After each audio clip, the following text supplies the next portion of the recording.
Hi hello ನಮಸ್ಕಾರ, welcome back to my YouTube channel. ಇವತ್ತು millets ಹೇಗೆ ಮಾಡೋದು ಅಂತ ನೋಡೋಣ. ಮೊದಲಿಗೆ ಒಂದು ಪಾತ್ರೆಗೆ 1 ಗ್ಲಾಸ್ ನೀರು ಹಾಕೋಬೇಕು. ಸೇಮ್ ಅದೇ ಗ್ಲಾಸಿಗೆ 1 ಕಪ್ ಹಾಲು ಹಾಕ್ಕೊಳ್ಳಿ. ಅದಾದಮೇಲೆ ಹಾಲು ಹಾಕ್ಕೊಂಡಾದಮೇಲೆ ಇಲ್ಲಿ ಬೆಲ್ಲ ಬೇಕಾದರೂ ಯೂಸ್ ಮಾಡ್ಬೋದು, ನೀವು ಸಕ್ಕರೆ ಬೇಕಾದರೂ ಯೂಸ್ ಮಾಡ್ಬೋದು. ನಾನು ಇವಾಗ 2 ಸ್ಪೂನ್ ಸಕ್ಕರೆ ಯೂಸ್ ಮಾಡ್ತೀನಿ. 2 ಸ್ಪೂನ್ ಸಕ್ಕರೆ ಹಾಕಾದ್ಮೇಲೆ ಹಾಲು ಸ್ವಲ್ಪ ಚೆನ್ನಾಗಿ ಕಾಯಲಿ. ನಾವು ಈ ಕಡೆ ಬೇರೆದು ಮಾಡ್ಕೊಳ್ಳೋಣ. 1 ಗ್ಲಾಸ್ ನೀರಿಗೆ ನಾರ್ಮಲ್ ಕೂಲ್ ವಾಟರ್ಗೆ 2 ಸ್ಪೂನು ಮಿಲೆಟ್ಸ್ ಪೌಡ್ರ್ ಹಾಕ್ಕೊಂಡು ಅಳ್ಳಾಡಿಸಿ ಸ್ವಲ್ಪ ಮಿಕ್ಸ್ ಮಾಡಾದ್ಮೇಲೆ ಈ ಥರ ಮಾಡಿದ್ರೆ ನಿಮಗೆ ಗಂಟಾಗಲ್ಲ. ನೀವು ಡೈರೆಕ್ಟ್ ಕುದಿಯಲಿಗೆ ಹಾಕಿದ್ರೆ ನಿಮಗೆ ಗಂಟು ಆಗಿಬಿಡುತ್ತೆ. ಈ ಥರ ತಣ್ಣೀರಿಗೆ ಹಾಕ್ಕೊಂಡು ಮಾಡಿ ಚೆನ್ನಾಗಿ 5-6 ನಿಮಿಷ ಕುದಿಬೇಕದು. ನೋಡ್ತಾ ಇರ್ಬೋದು ನೀವು.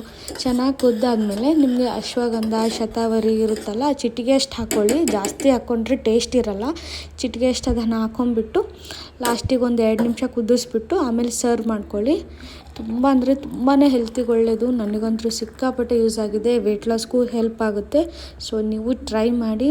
Thank you for watching.